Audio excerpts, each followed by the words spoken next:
Assalamualaikum warahmatullahi wabarakatuh. Salam, saya Gaby Pranata.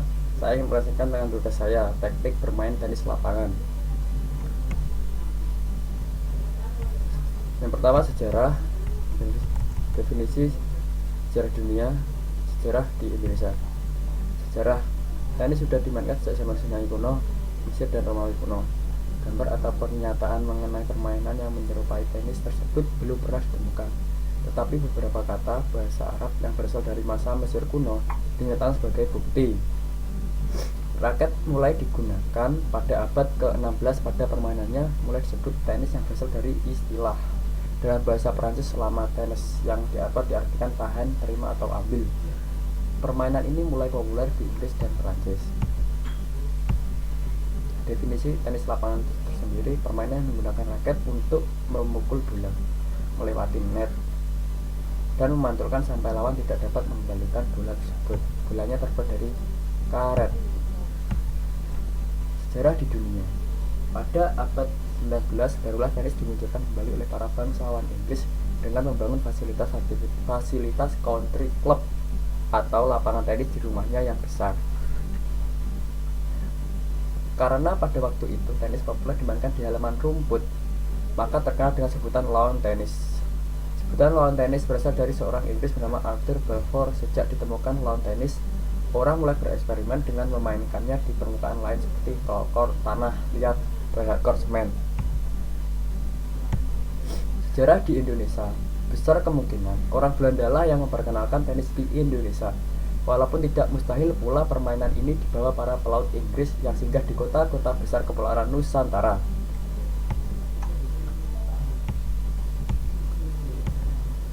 Sarana dan prasarana terdapat lapangan, net, bola, raket, papan skor, tempat duduk, wasit, sepatu, pakaian, peluit, dan penjelasannya sebagai berikut.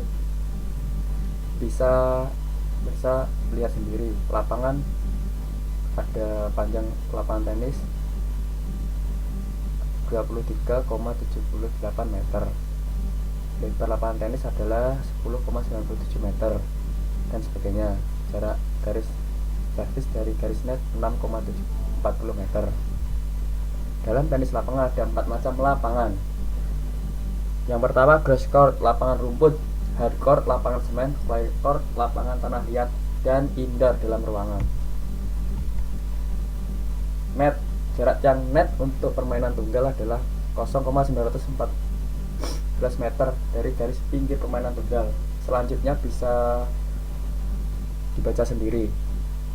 Bola, Federasi Tenis Internasional mendefinisikan diameter ini sebagai 65,41 sampai 68,58 mm dan seterusnya. Bisa baca sendiri. Raket, berdasarkan aturan modern tenis, raket harus mematuhi panduan berikut. Wilayah memukul terdiri dari string. Bingkai dari daerah mukul mungkin tidak lebih dari 29 inci panjang dan 12,5 inci lebar. Papan skor bisa Vanessa baca sendiri, yaitu penjelasannya. Tempat duduk wasit bisa Vanessa baca sendiri. Sepatu, mungkin pilihan sepatu yang pas dengan lapangan dan nyaman di kaki. Pakaian, laki-laki biasanya menggunakan celana, sedangkan perempuan menggunakan rok terbuat dari bahan yang sejuk. Dan peluit, terbuat dari plastik ataupun kayu, bekerja dengan cara ditiup, biasanya digunakan pelatih atau wasit.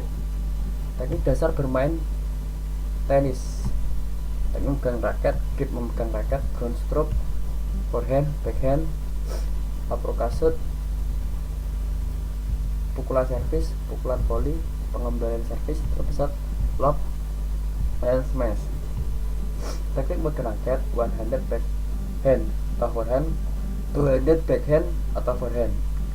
Dua grip megang raket, pegang bulu tangkis cenderung di tengah gangga, sedangkan tenis di ujung genggam. Ground stroke menurut Handel Murti 2002 Beberapa hal yang penting yang perlu diperhatikan untuk mempelajari construct yang baik adalah posisi siap, cara bergerak, posisi siap pukul, cara memantulkan bola. 4. Forehand. Pukulan ini dilakukan dengan menggunakan bagian dengan tangan dan menghadap ke depan. Ini sebagai gambar forehand grip. Bisa lihat sendiri grip dari forehand.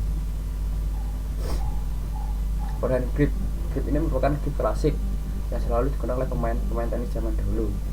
Forehand Eastern grip merupakan grip yang paling mudah diaplikasikan pada tenis pemula. Forehand semi western grip ini adalah grip yang paling banyak dipakai oleh pemain tenis modern, terutama yang memiliki tipe pemain baseliner. Forehand western grip jenis ini merupakan grip yang ekstrim digunakan terutama untuk memproduksi pukulan top spin. Menurut Murti, forehand bunyi juga forehand top spin dan forehand 3 flat.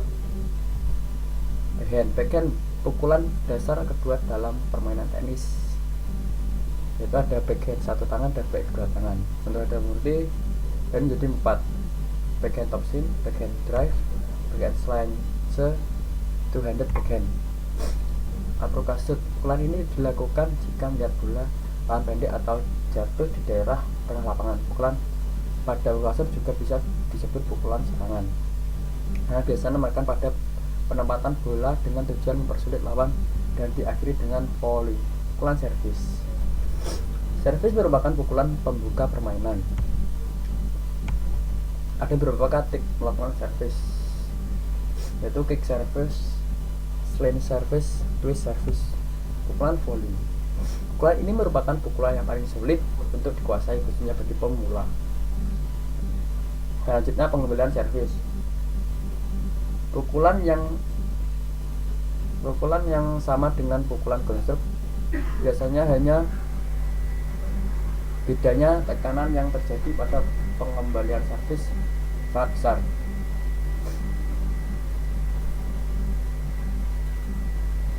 Selanjutnya drop shot. Drop shot dilakukan dengan pukulan slants. Selanjutnya lob. Salah satu cara untuk mengatasi lawan ketika berada di depan net. Selanjutnya smash, sebuah pukulan keras yang menghantam sebuah bola tanpa menyentuh tanah di atas kepala dan diarahkan ke lapangan sang lawan. Ya, ini gambar-gambarnya: pukulan servis, pukulan volley, drop shot, lob, smash maupun pengembalian servis. Taktik dan strategi.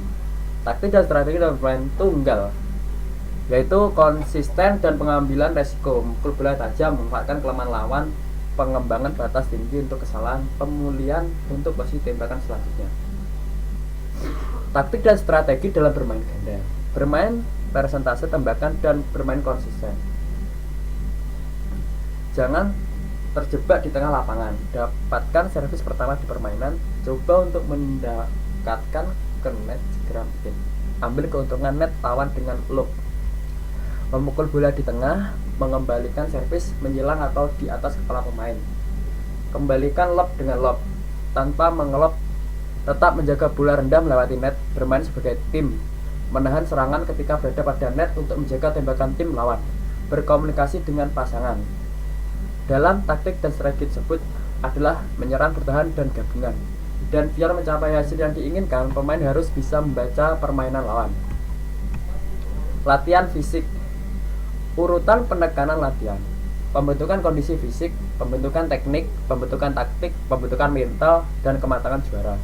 Program latihan kondisi fisik: ada kekuatan dan daya tahan kardio, hari pertama kilometrik, hari kedua latihan ketahanan stamina, hari ketiga latihan yang digunakan untuk meningkatkan kecepatan.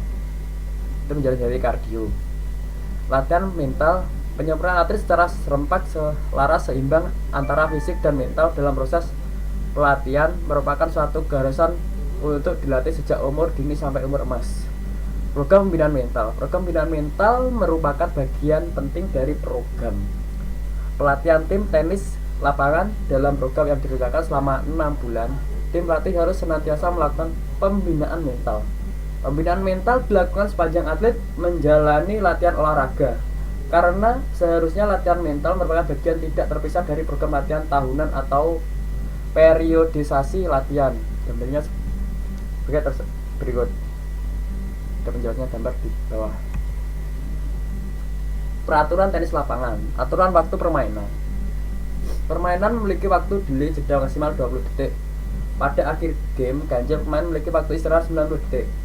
Sistem skor atau nilai love atau kosong 2 poin. Poin pertama 15, poin kedua 30 poin. Ketiga 40, poin keempat game. Set dalam pertandingan resmi ada 3 set. Satu setnya 6 game. Yaitu selanjutnya organisasi tenis lapangan.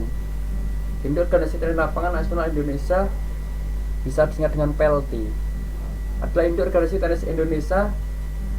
PELTI didirikan 26 Desember 1935. Gagasan untuk dilakukannya pembentukan PELTI dikemukakan ketika ada kejuaraan tenis di Semarang pada saat itu, yaitu dari Mr. Budianto Martoatmojo yang merupakan tokoh olahraga tenis dari Jember, dan kemudian dianggap sebagai tokoh utama dalam berdirinya organisasi PELTI.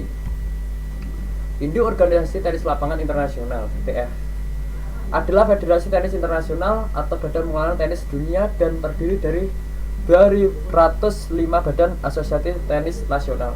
Organisasi tenis dunia ini didirikan dengan nama International Lawn Tennis Federation (ILTF) pada suatu konferensi yang pada saat itu dihadiri oleh 12 badan asosiasi nasional. Konferensi tersebut berlangsung di Paris, Prancis pada 1 Maret 1913. Pada tahun 1924, ILTF resmi menjadi induk organisasi tenis di seluruh dunia, dan pada tahun 1977 ILTF berganti nama menjadi ITF. Dengan kata lawn, lapangan rumput, dihilangkan dari nama untuk lambang pengakuan bahwa sebagian besar pertandingan tenis tidak dilakukan di lapangan berumput. Ketika Perang Dunia Kedua, markas utama ITF pindah dari Paris, Prancis ke London, Inggris hingga sekarang. Ya, sekian, terima kasih presentasi tugas saya. Assalamualaikum warahmatullahi wabarakatuh.